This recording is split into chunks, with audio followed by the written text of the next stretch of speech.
you for joining my session. I'm a registered psychotherapist qualifying in Ontario. Every day I'm trying to share useful information and evidence-based strategies for you to increase your awareness and to improve your mental well-being and to help you to cope with possible challenges that you might have. I just want to note that these videos cannot replace treatment or psychotherapy. I'm just doing it with sharing useful information and to increase your awareness, as I said.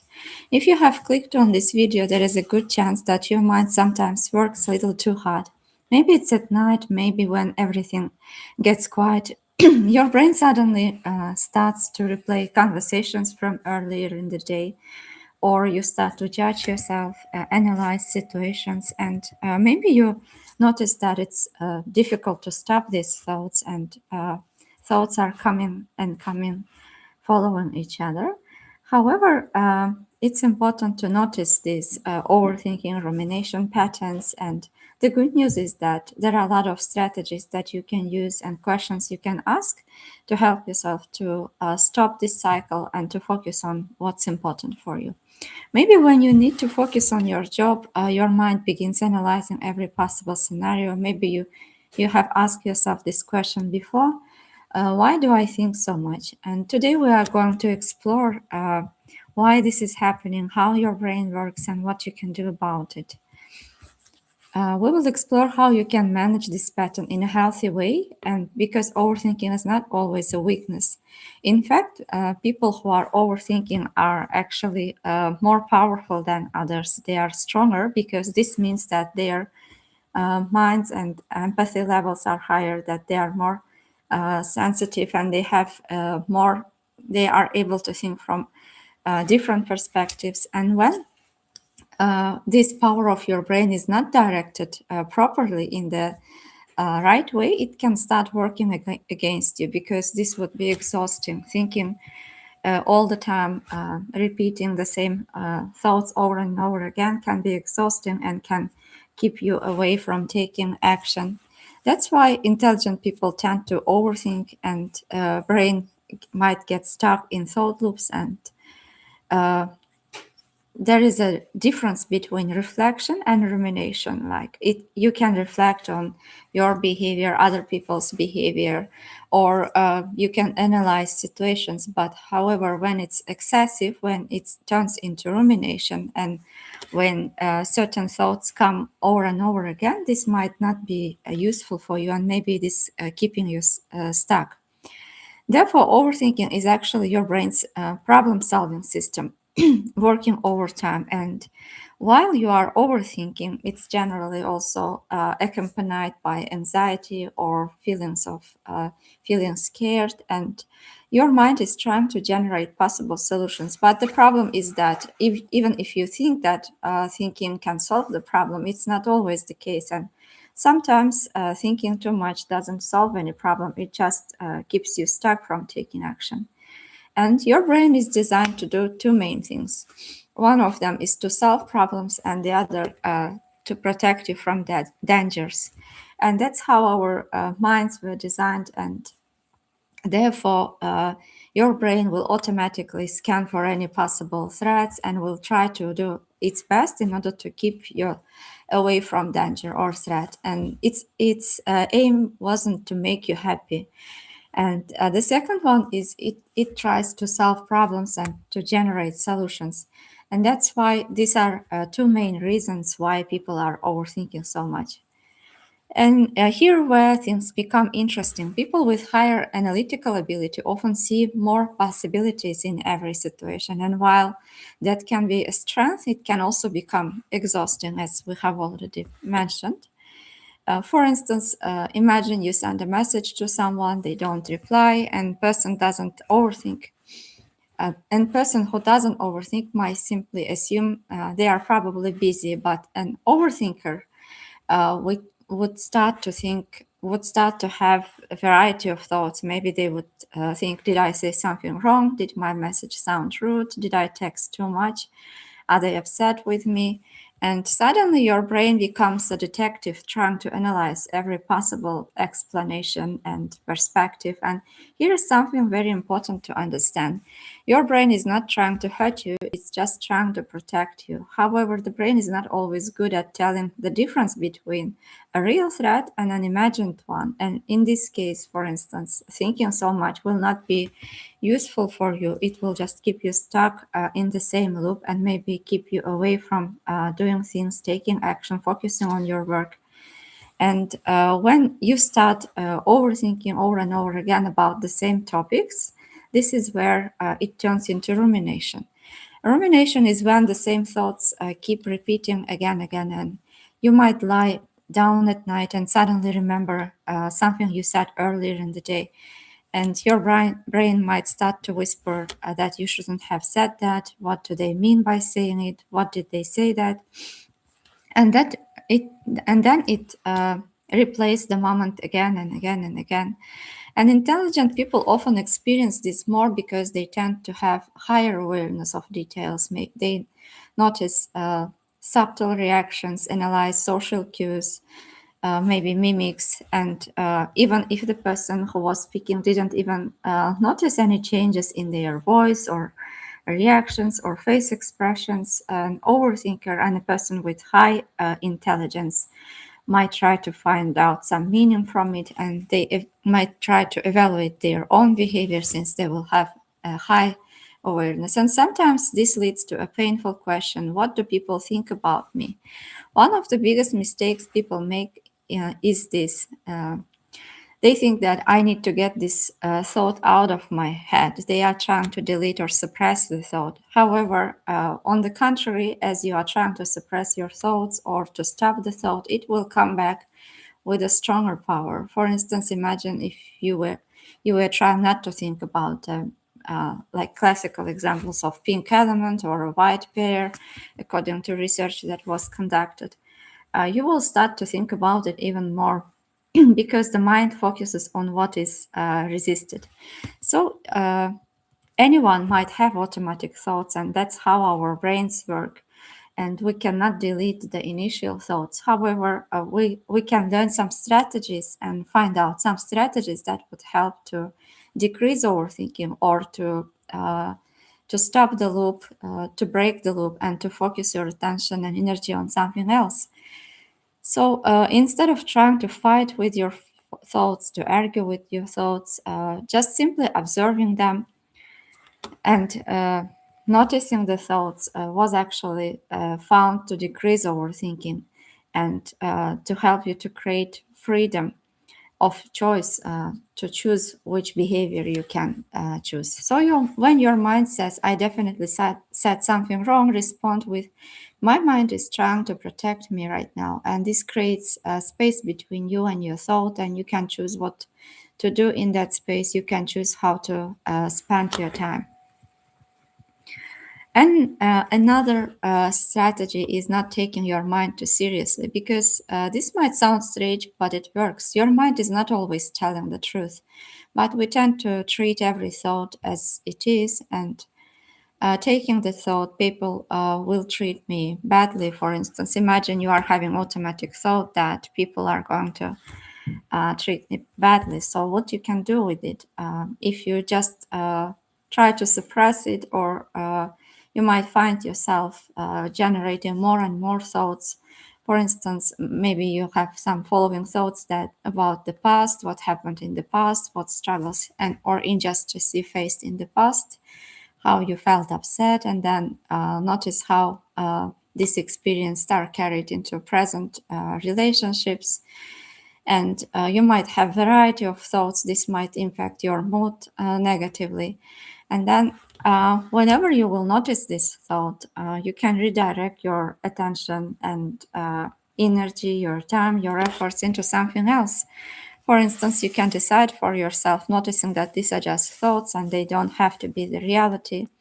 You can say that my mind is telling me that people will treat me badly.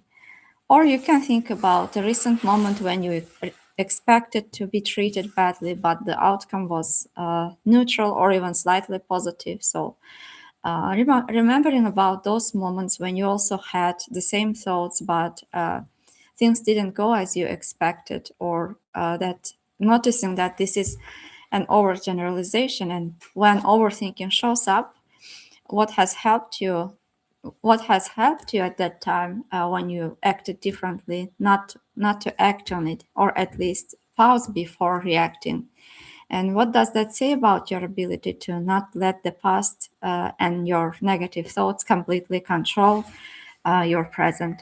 So here, pausing, taking a step back, noticing your thought, and responding to it differently, better with action rather than thoughts, can help to create a freedom, a sense of freedom, because noticing that this is just a thought, not a reality, would help to remind yourself about past experiences, what helped you in the past, what you did for that to happen. Maybe you took deep breaths, maybe you noticed what was there around you, maybe you remembered any belief or thought that was helping you to stay strong and to focus.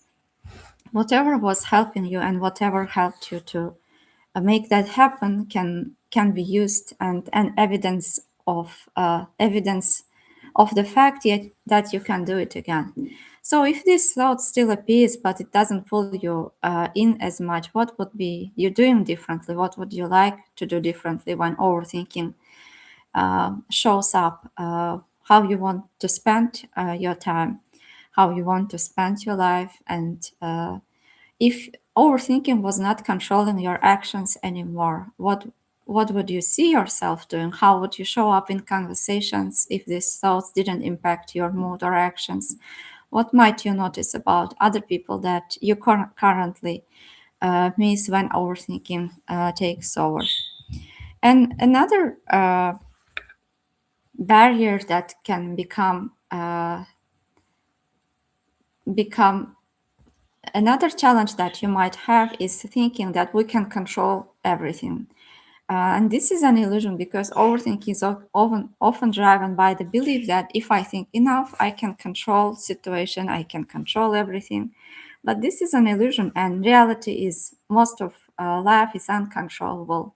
We cannot control what people think. We cannot control what they tell, how they behave, whether they like you or not. And you cannot control these things. But what you can control is your own responses, your own reactions. And asking yourself, I can't control the situation, but what kind of person do I want to be in that moment? This question gives you back your power and reminds you about the choices you might have, and that you still have freedom of act differently in the face of challenges and overthinking. And highly intelligent people often overthink more because they see more responsibilities, possibilities, as we said, but more options means more mental load, and this is called decision fatigue. If you reduce small daily decisions, you might have more energy for what truly matters. For instance, maybe you have noticed that you are losing too much time, wasting time trying to decide which clothes to wear, which books to read, how you should plan your day. So maybe doing it in advance the day before might help to decrease decision fatigue and overthinking. And for instance, building your routines, planning your day in more details can create automate small choices and habits which would decrease overthinking in that sense. And this would help you to save your mental energy for bigger things that you want to complete or accomplish. So replacing what if with then what? Overthinking often starts with what if something goes wrong? And this increases anxiety. And there would be other automatic thoughts following it, but responding with who you want to be, how you want to show up in this situation, knowing that things might go wrong or right, but what kind of person you want to be in this situation, even when you cannot control everything, even when you don't know certain answers, is again would help to ground yourself in present moment and to think about possibilities that you might have to take action and to act despite overthinking. And separating your identity from your thoughts. Maybe you have some automatic thoughts related with your identity or with your self. For instance, you might have thoughts such as I'm a procrastinator, I'm a failure, and you might have different thoughts criticizing yourself. And when you don't notice that these are just thoughts, they would keep coming and generating new thoughts, negative thoughts, and eventually maybe you would notice yourself somewhere where you start to believe your thoughts. And since we believe, for instance, that we are not capable, we are a failure, we are an anxious person, we are a procrastinator, it starts to impact your behavior, your mood.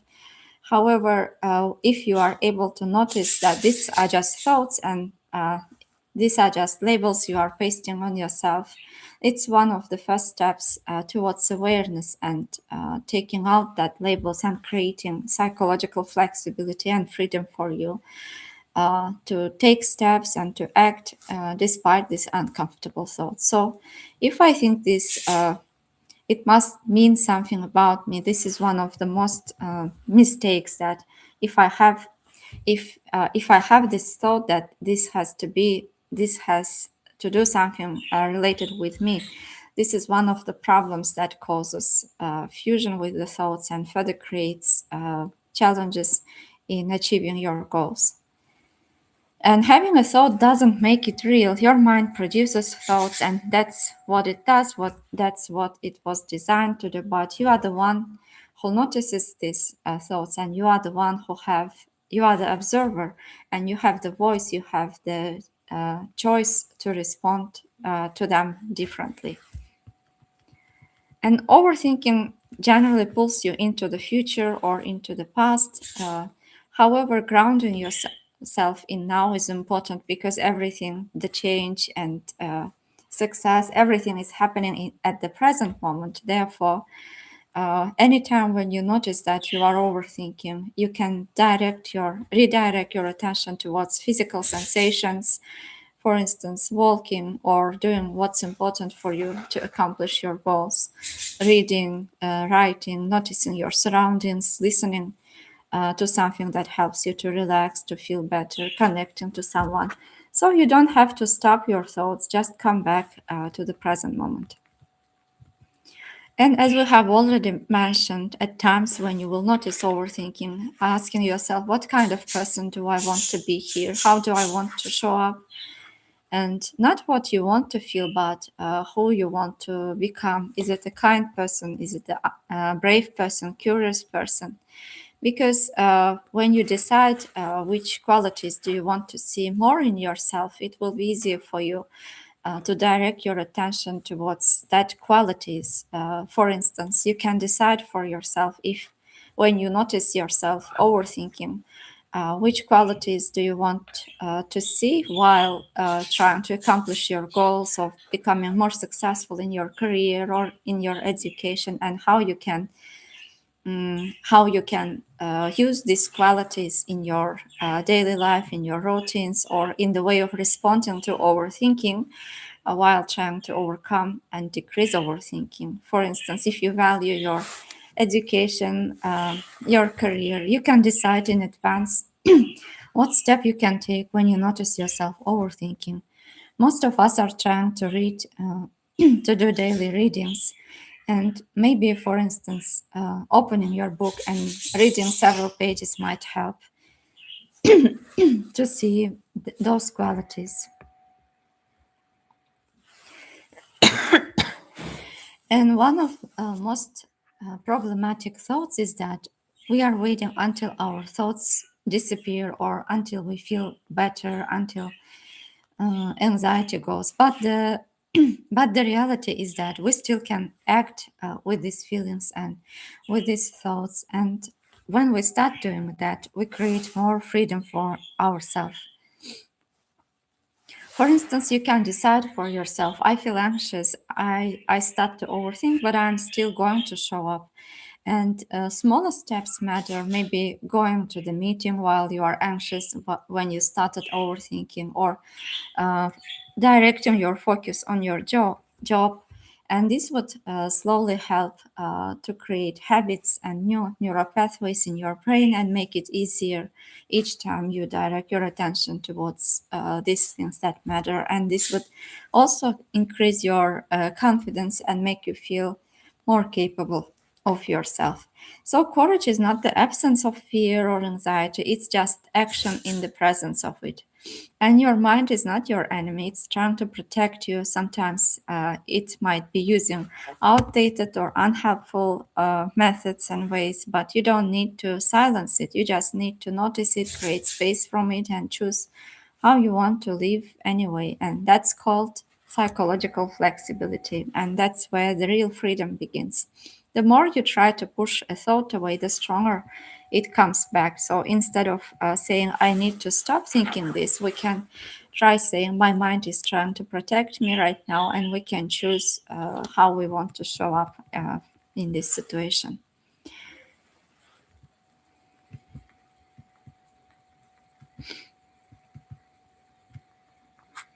I hope this video was useful for you, and if you have any further questions or if you have any suggestions on which topics you would like to learn more, don't forget to write it in the comments, and don't forget that people might have some challenges, psychological challenges, and you don't have to do it alone. If you feel stuck in your thoughts and you can't quiet your mind at night or struggling with decisions, therapy can truly change your life. And therapy is not about stopping your mind, it's about learning how to use it. And I'm here to support you on this journey. If this video helped you, don't forget to like, subscribe, and share with the people whom you think it might benefit. Remember that your mind is not your enemy. When you learn how to use it, it becomes your greatest ally. And see you in the next videos. Take good care of yourself.